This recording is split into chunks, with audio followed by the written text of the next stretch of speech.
Naomi Whittle, Glow 15. She recommends resveratrol, 1000 milligrams maximum per day. EGCG, 600 milligrams with meals.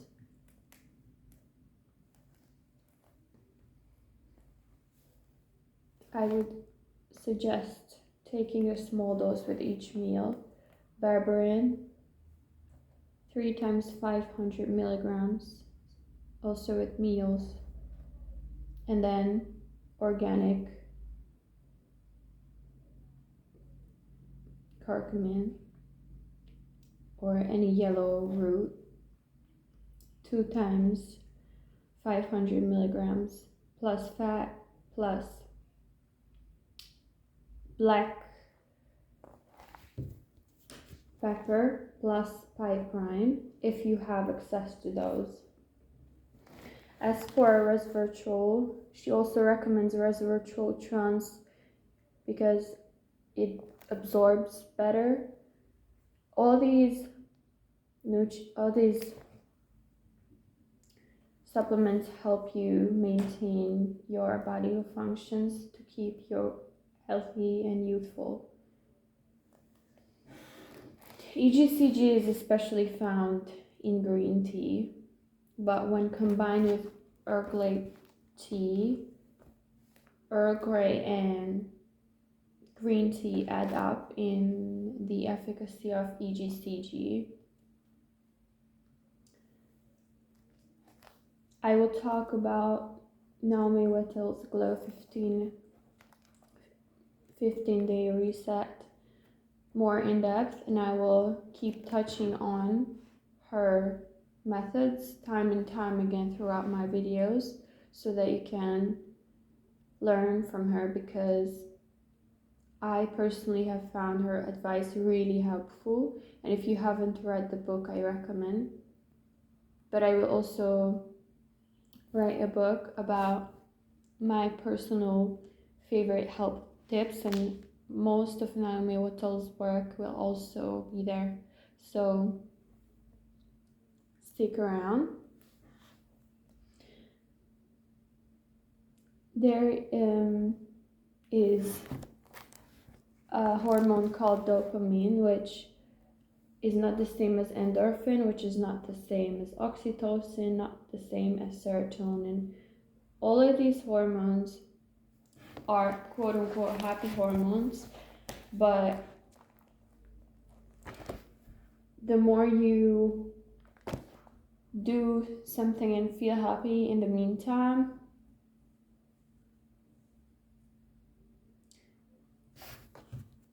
the more useful it may be for you to know which hormone you actually have in your body, because dopamine gets secreted by being motivated. So for example, before big tasks, during sport, anything that is related to achieving anything in particular, anything novelty related, dopamine is actually quite a masculine happy hormone, because women thrive more on serotonin, which is kind of the opposite. It is based on tranquility. So dopamine also gets activated through music therapy. I also heard somewhere that music therapy is, as well as music, good, because music is catchy, right? Music has repetitive patterns in which it goes, and so it is somewhat predictable. It provides a sense of certainty and predictability, and so people feel safe as a result.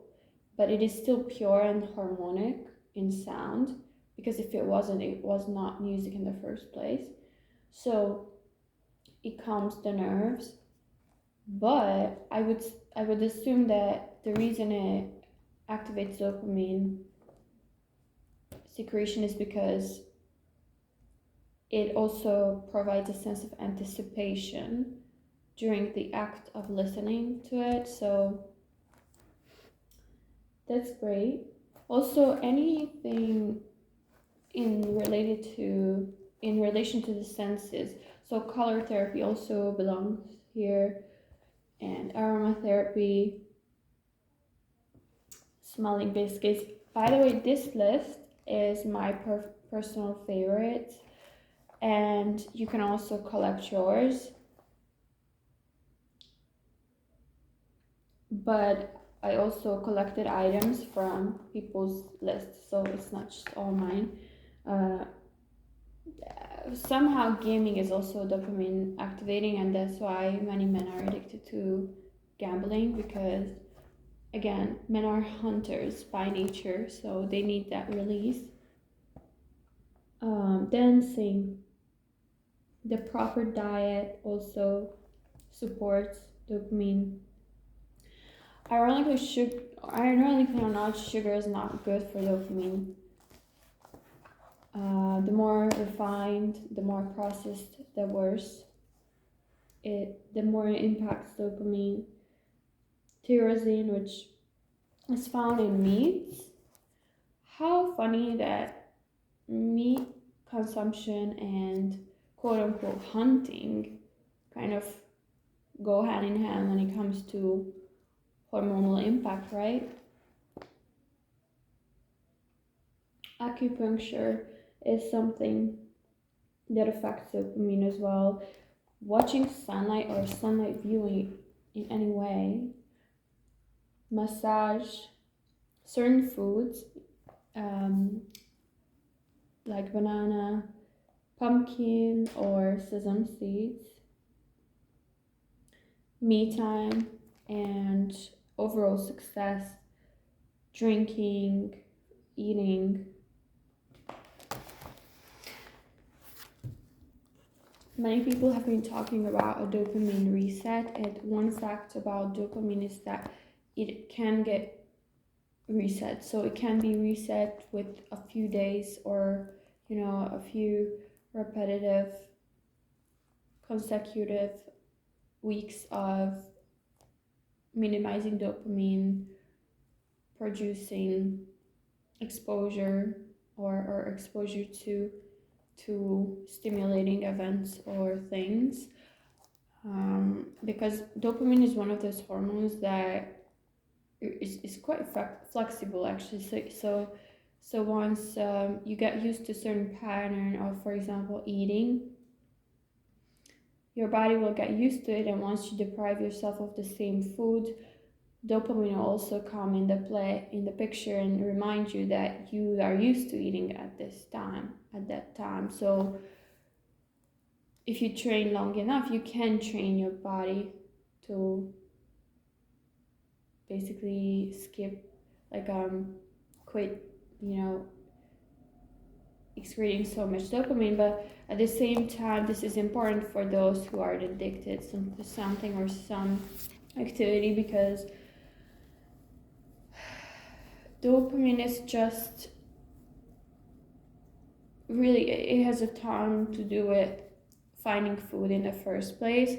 So people who are spoiled, or parents who spoil their children, dopamine is major in that regard. So another happy hormone is called endorphin. Endorphin can be released by eating chocolate, laughing, or doing something creative. It's a bit more chill than dopamine, but it is still profoundly impactful.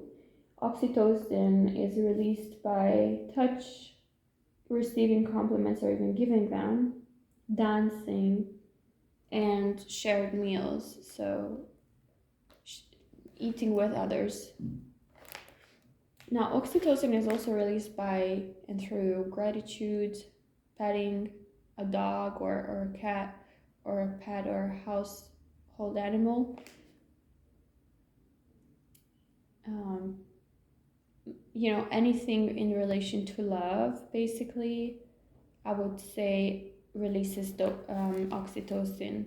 And oxytocin is really important for women because during childbirth, a woman's body is, I think, if I remember correctly, at its peak of oxytocin release, and this impacts the mother's brain so much that in and of itself enables the mother to bond to the child long enough that the mother takes care of the child. Now, oxytocin is also released during intimacy, so physical intimacy, and I see why it is so important for a woman, because it goes kind of hand in hand with serotonin, which is the last happy hormone we know of. Serotonin, like dopamine, can be released because someone watches the sun.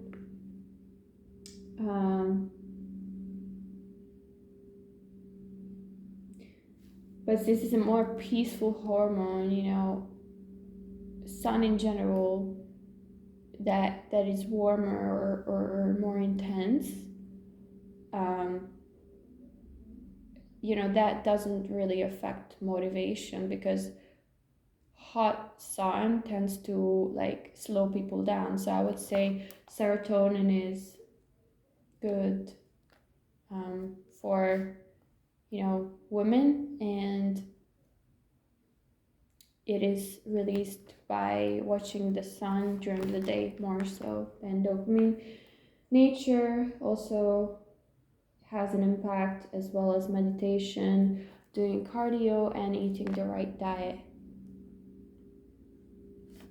I have run 4 half marathons in my life, so I know what I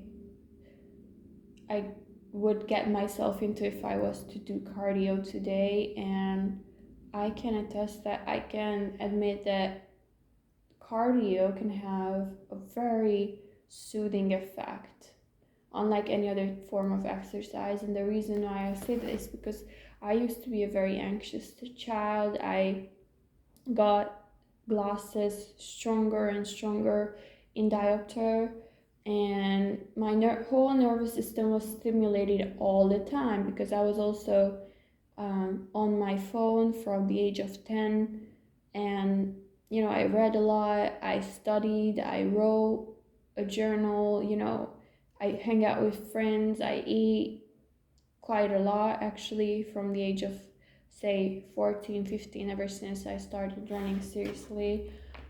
I also had been an athlete in multiple sports, if not more than 3 actually. I used to be a competitive athlete as a child or a teenager.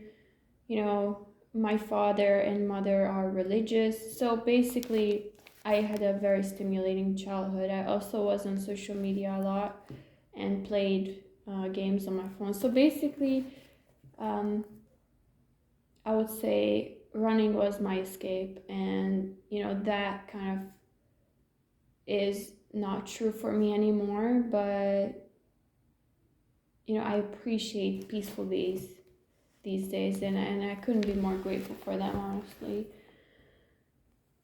Okay. Naomi Whittel recommends a certain amount of protein for any given day for women and men as well, but men may need more because of their build. I want to talk a little bit about how much protein is necessary. Now, say you have a high day, which means you are active during the day. You do at least 30 to 35 minutes of exercise per day, which activates autophagy, and you may shower afterwards for 15 minutes with hot water, or you may sauna, you may go into heat, to amplify the effects of the exercise session. But you can also exercise fasted, although I would not recommend it for older ladies who really seek to stay balanced and soothed in a way. So on high days, you are supposed to eat more protein. Surprise, surprise, because your muscles need protein. And since Naomi Whittel is an omnivore, she does not exclude meat or dairy, but she does eat very selectively. So she's actually a nutritionist and very educated in the topic. She recommends 45 to 175 grams of protein, which is around 10 to 35% of food intake. So you get to absorb this protein much better during active days, while on passive days, on low days as she calls them, 5% or 25 grams or less is recommended. Another topic, I want to talk about more health tips, because health tips never really end, honestly, because health is like air. It is almost endless, so it's like talking about it is a bit like playing a game. You never know where you can go with it. You never really know what is truly wanted and what is truly needed until you find out. But wantedness is health. So as long as it works for you personally and your environment, which is very important, you are probably going to, be in a state of health. But also, live in a profoundly unhealthy society, health is no measure of success. So people will not respect you more in a society like that just because you look a certain way and you're healthy and you're glowing. For women, though, it is a bit different, because women's beauty plays a huge role in them being perceived as more feminine and as respected. But in general, because we live in a men's world made for men by men, beauty and health, and by the way, outer beauty reflects inner health, neither women nor men get to benefit from a healthy state to the degree that they think that it serves them in the moment. So health, in my opinion, really is a long-term game. It really depends on your habits and your consistent effort to keep it up. But when I say effort, I do not want to refer to an action that takes a huge amount of force for you to execute, because if you do something with resistance, it will get back to you. I mean, the resistance, that is.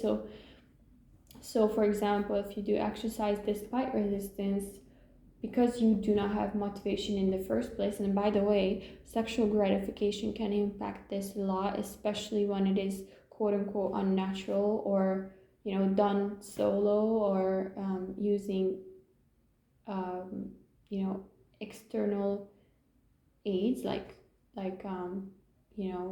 stimulants. But as long as your motivation is on point, you should be able to exercise at least every 2-3 days, and if you can keep that up, you can exercise more, or intensify regularity, or the interval for which you exercise, or the length of the sets that you do. So that is for exercise. And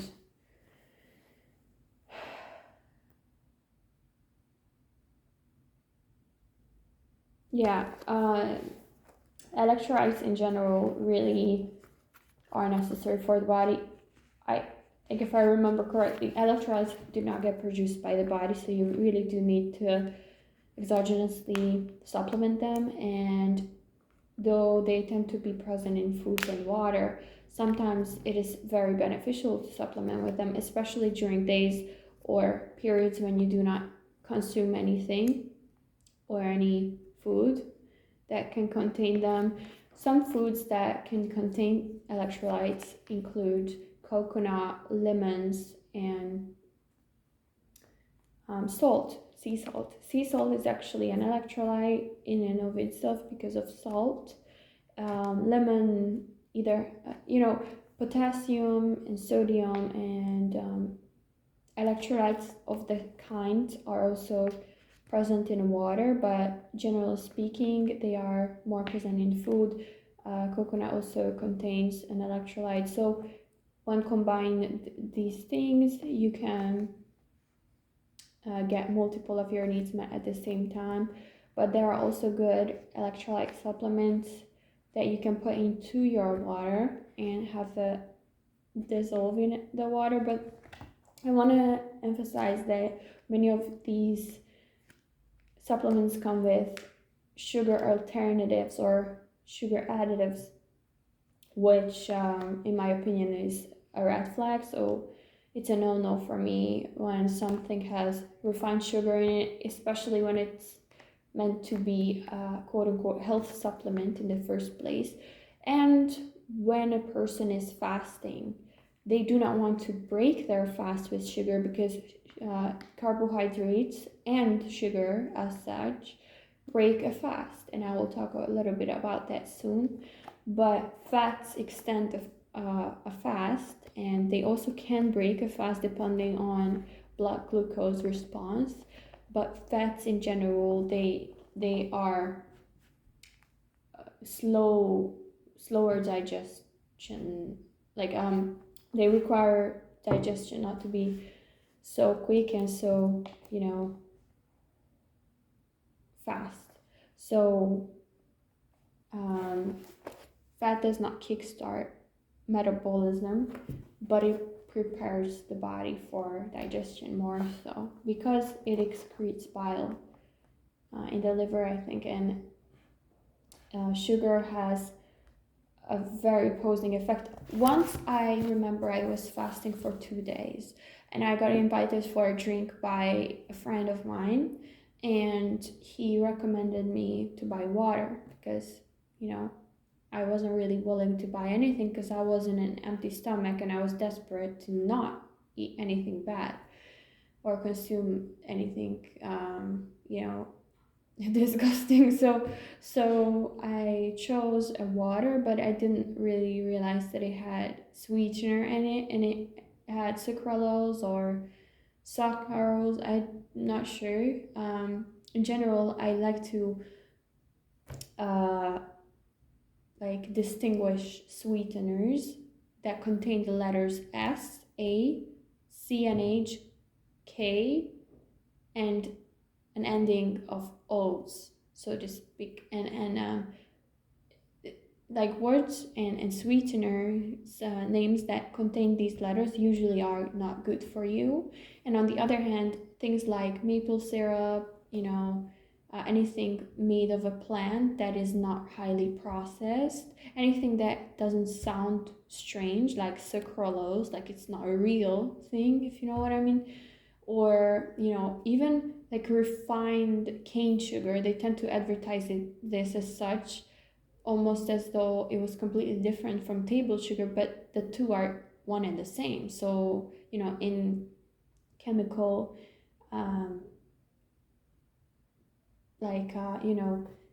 bill, they look the same literally, so they affect the body the same way.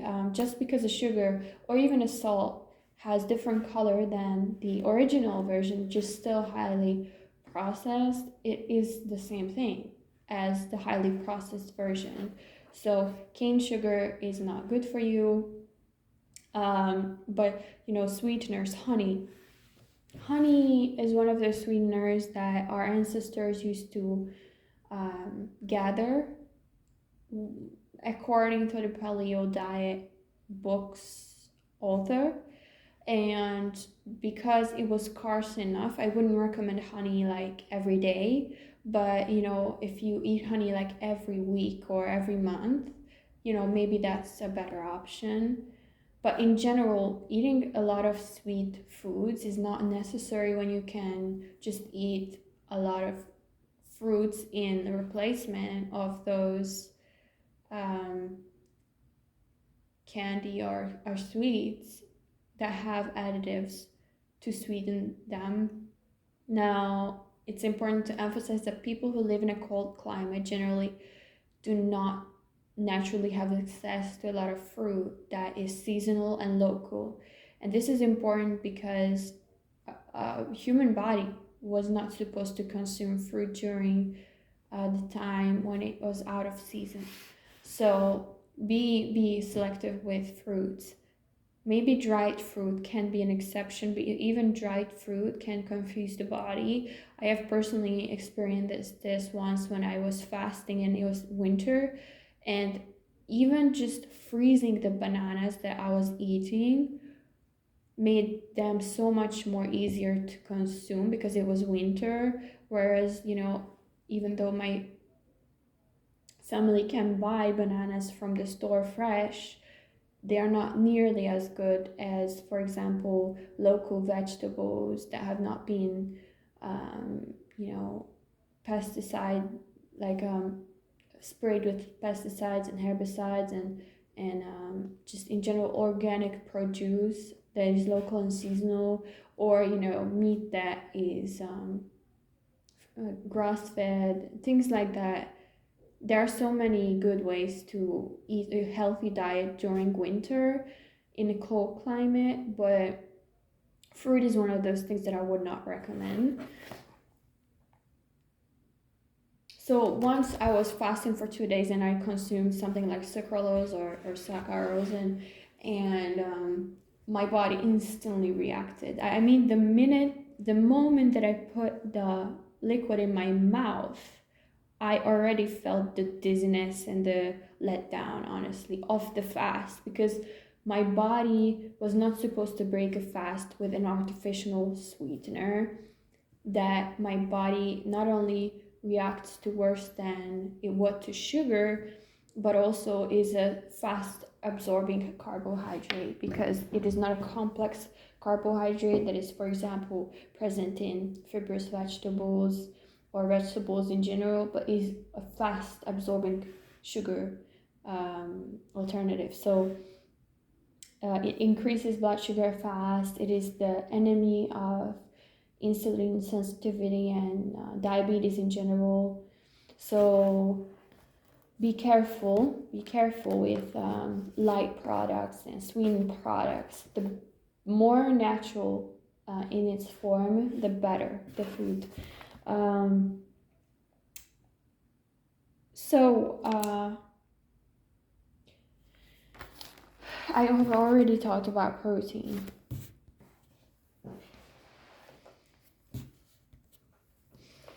Intermittent protein intake, or protein cycling in its original name.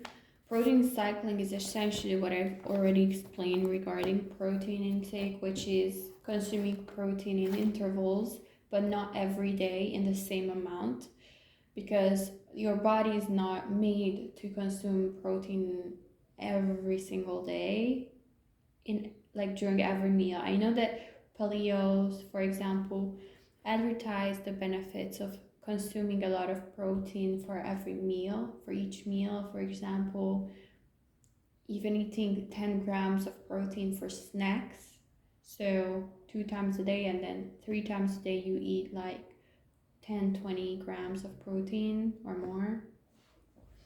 Now that is definitely good for high days, but doing this every day just taxes the body with, digestive issues. I have personally experienced the downsides of consuming whey protein all the time because I used to start bodybuilding and in general weightlifting at 16 years old, and so my brother introduced me to protein supplement and protein powder, and I ordered a bunch of protein powders from a website, including protein pancake powder, and I consumed these foods all the time.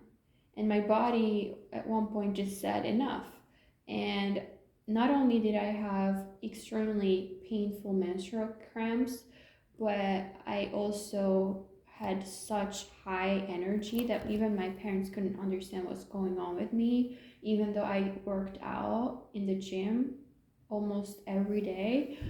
And my skin was full of, spots because it was trying to release toxins all the time. And skin is a barrier that is actually a detoxifying organ like the liver.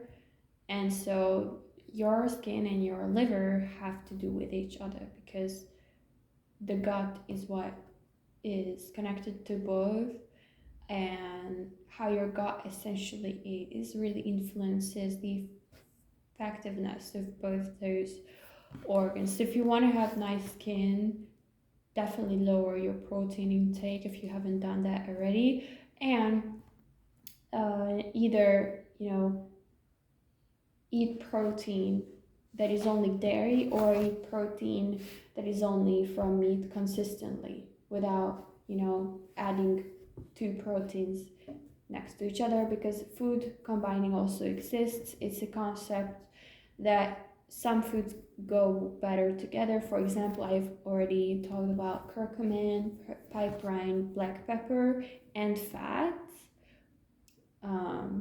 These latter three is the absorption of the orange color powder, curcumin.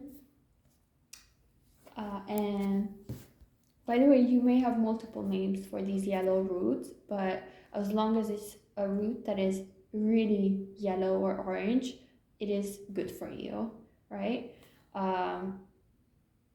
So protein cycling is very good for everyone because it kind of mimics the natural cycling of meat consumption of the ancient human. So your body will handle it better, but you also will not lose muscle as a result. Not at all. If anything, you will recover better from your workouts. So your body will have more space and more ease to recover in. As well as intermittent fasting. I have talked about, and I will talk about this because it is just one of the easiest and most simple tools that you can implement, and everyone can implement, unless they work like a very, very strenuous physical job. But generally speaking, most people can fast at least every second, third day by means of, limiting the window in which they eat their 3 meals or 2 meals, or only eating 1 meal a day, but women are not as, advised to eat 1 meal a day, especially in the end of their cycle, because their hormones are supported by regular meal times. Now,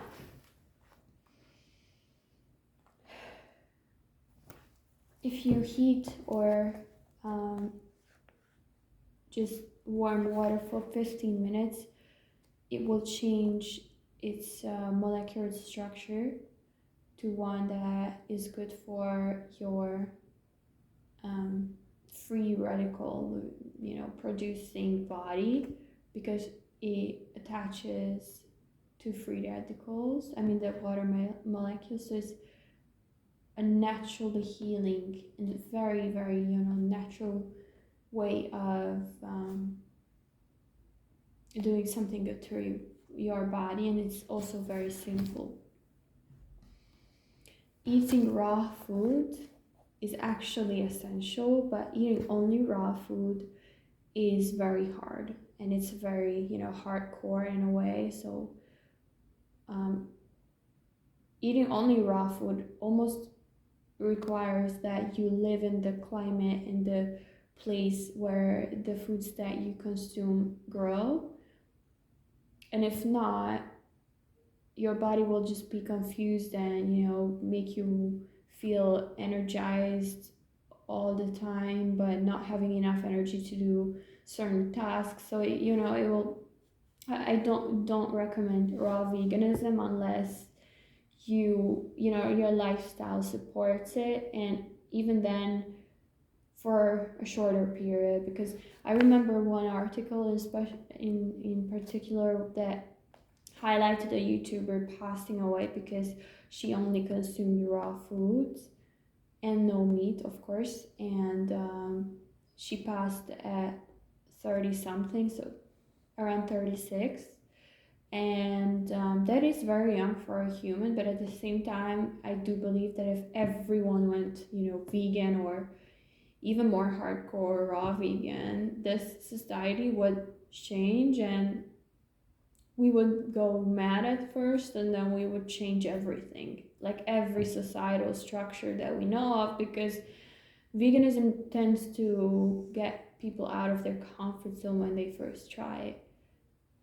This is true for me, but for me, the struggle wasn't really combining the right foods or adding good things to my plate. My problem was kind of getting rid of excess, because my parents have also been super physically supportive, and I also had to like, by the way, this is why I created this channel, is because I want to share real-time information on what you need to know about nutrition, instead of taxing you with every, you know, nutrition scientific scientific data in nutrition, because you do not need to know those. You just need to know the principles to thrive if you have such an excess and access and exposure to a lot of food like I am. So intermittent fasting generally is around 12 to 16 or 18 hours.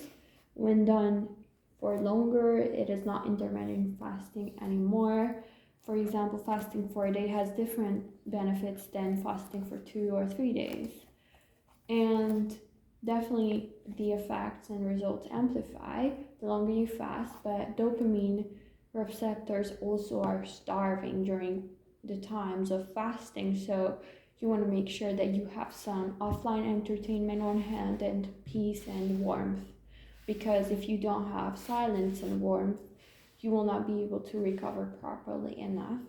And that is, you know, just as, you know, depriving is like over consuming in a good environment. Now, so eating raw produce in general is good when combined with other things. Eating raw produce before meals,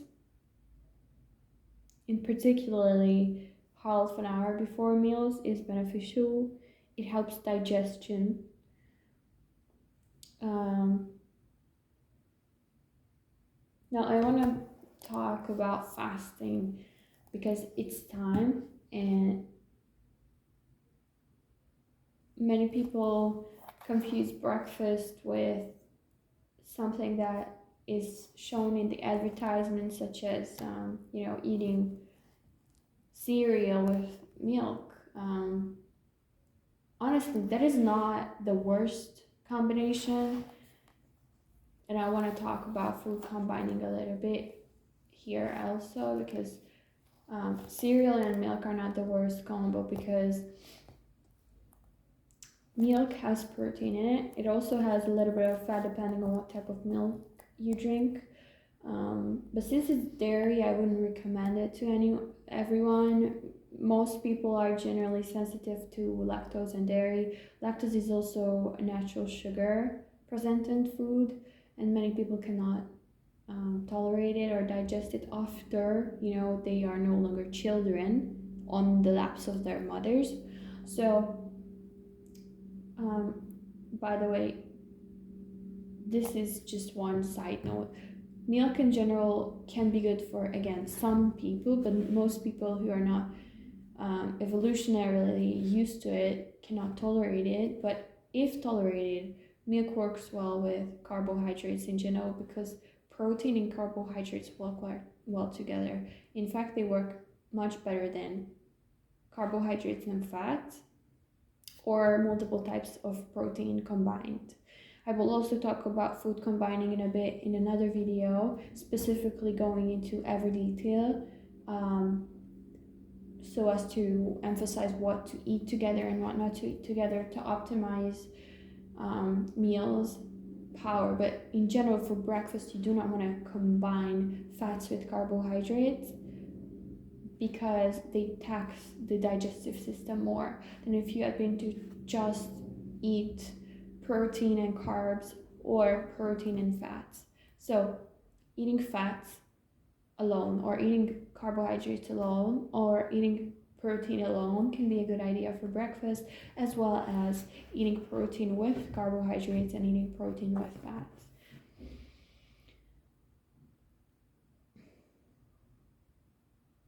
Protein synthesis is more active in the morning, in the beginning of the day, because muscles are building in the morning. People need to have more energy in the morning to get their day going to begin with. So consuming protein in the morning is more recommended than consuming it even during lunch. They say that you should breakfast like king. I don't know if you have heard this. Eat lunch like what is it? A servant, and eat dinner like a beggar or something like that. So basically, you want to limit your dinner to as little food as possible. But even if I wouldn't agree with the statement 100%, I would definitely agree with that. Protein in the evening can actually delay and postpone sleep so much that it impedes sleep quality, because protein takes a higher energy, more energy to digest in general. It's more acidifying to the body. It does not work well with a winding down period in general. If anything, it has the opposite effect. If it activates, muscle memory and all these things. So if you want to build muscle, do it in the morning also.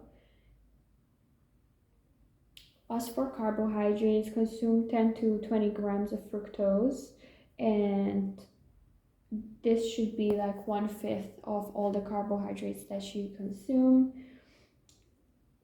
Again, carbohydrates break a fast, whereas fats do not.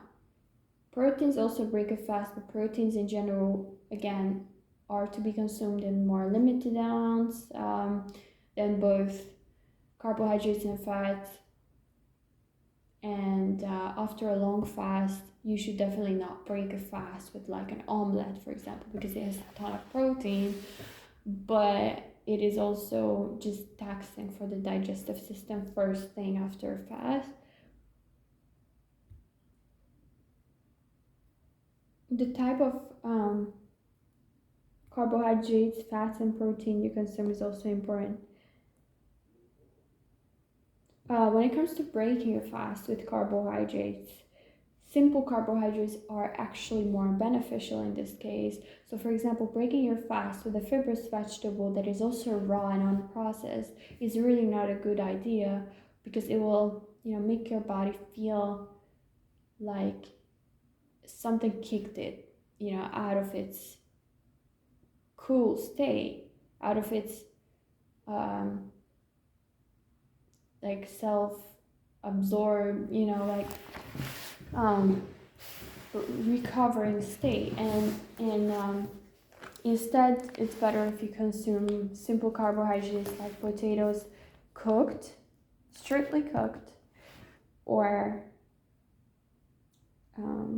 white rice in itself. Somehow that's not bad. White rice is white because it does not contain all the parts of the rice grain that brown rice or black rice contain. So for this reason, it used to be considered and deemed more exotic and more expensive. But nowadays it is so common that many people consume it. And while it is good and best while or after it has been chilled for at least an hour or overnight in the refrigerator, many people cook it and consume it immediately, which has almost the same effect on blood sugar as regular sugar. So I would be considerate around white rice, but in general, breaking a fast is easier with white rice in itself, by itself, because it is an easy absorbing, fast, simple carbohydrate that is also natural and unprocessed enough. As for protein, if you insist on breaking your fast with protein, consider consuming omega-3s 30 minutes before eating protein. And then exercise, or switch the order and exercise and then consume some omega-3 fats and then some protein. This will help the absorption of protein.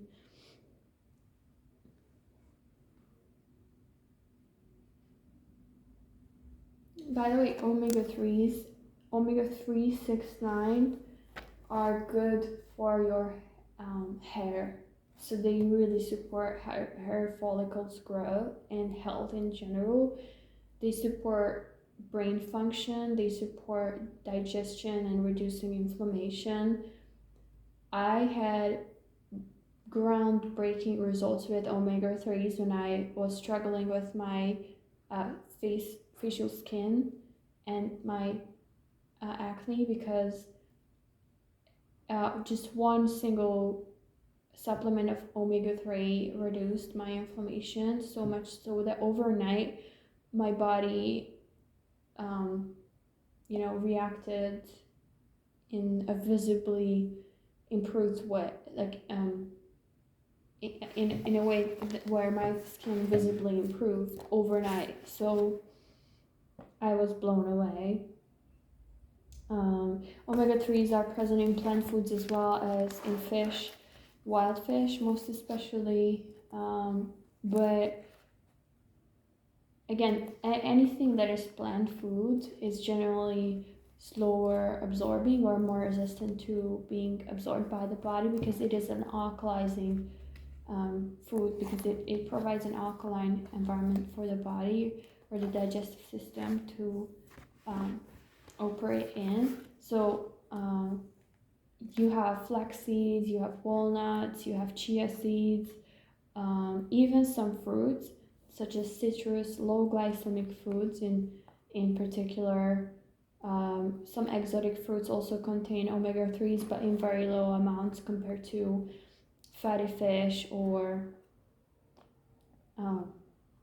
even omega-3 supplements.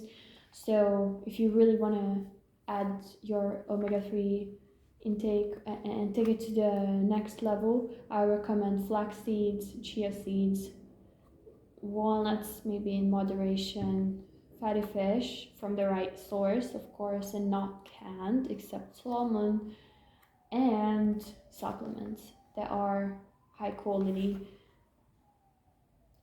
Fruits.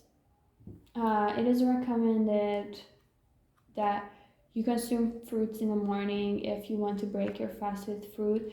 The good thing about fruit is that it is so fast absorbing that every time you eat it, it will pass through your digestive system with lightning speed. So it will not tax your digestive system. Most people can easily digest fruit for the same reason that our ancestors and apes are really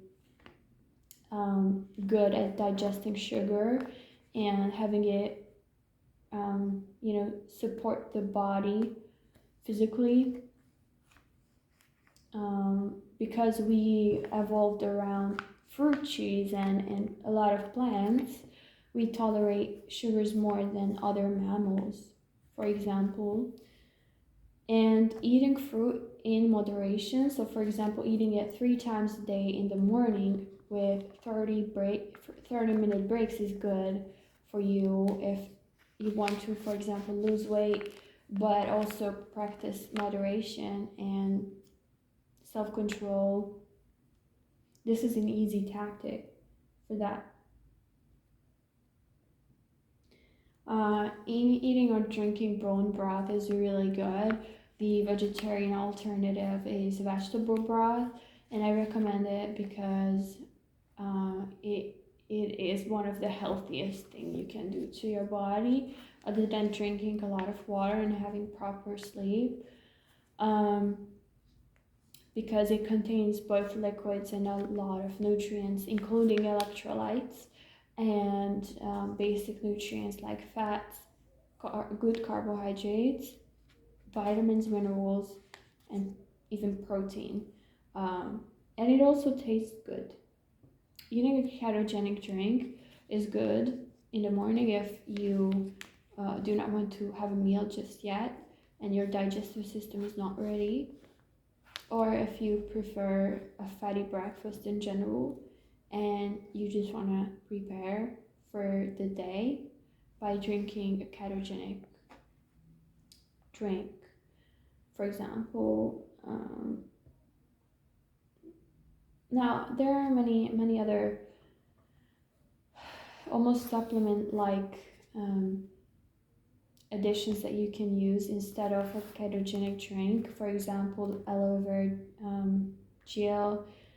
But again, these do not replace an actual breakfast. So, these things are good, for example, if they are really pure, they are really unprocessed, and you really cannot consume anything else because nothing else feels good or light enough as a meal. But developing a habit, for example, to drink something really healthy before breakfast in general is a good habit, a good pattern.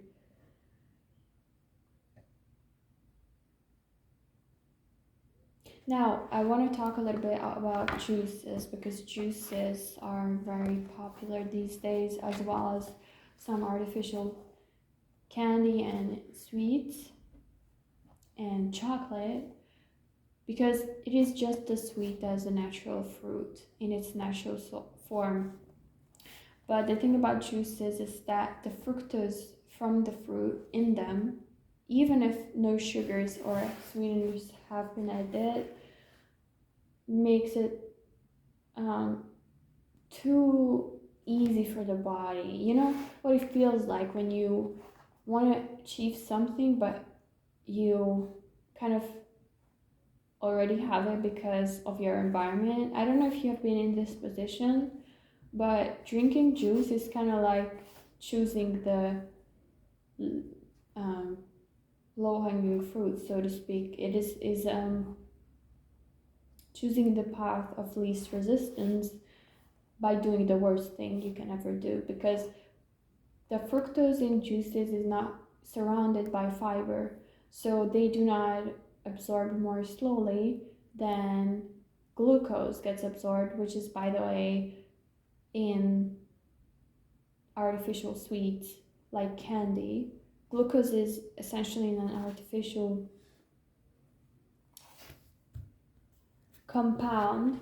So some people believe that fructose is actually better when it's not necessarily, because fructose is dominantly more present in fruits, but just because it is in fruits, it does not make fruits better. Now, what makes fruit better for digestion is the fiber around the sugar. Both fructose and glucose are forms of sugar, but they are still different.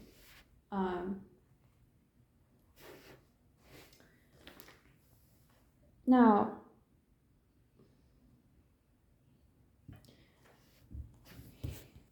another thing about most juices is that they also tend to come with other additives such as preservatives, even sweeteners, and you really do not want to combine those with the natural juice of a plant, because juices are best when fresh and freshly pressed. So for example, orange juice.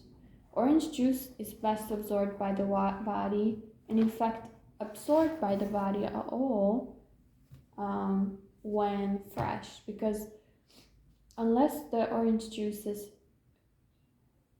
pressed fresh, the vitamin C in it disappears and dissolves, and the whole taste of the juice changes. Which is why if you buy store-bought juices, if those juices feel like fruit, there is something wrong with them, okay? Because fruit was always meant to consumed fresh, unless it is a fruit that is kind of out of season and you want to kind of cook it or process it with heat before consuming. But generally, just eating fruits raw is the best advice when it comes to eating fruit as snack. And if even lemon juice, if you buy lemon juice as is in the grocery store and it comes out tasting like lemon juice, chances are it's full of preservatives and even like taste additives. I don't know,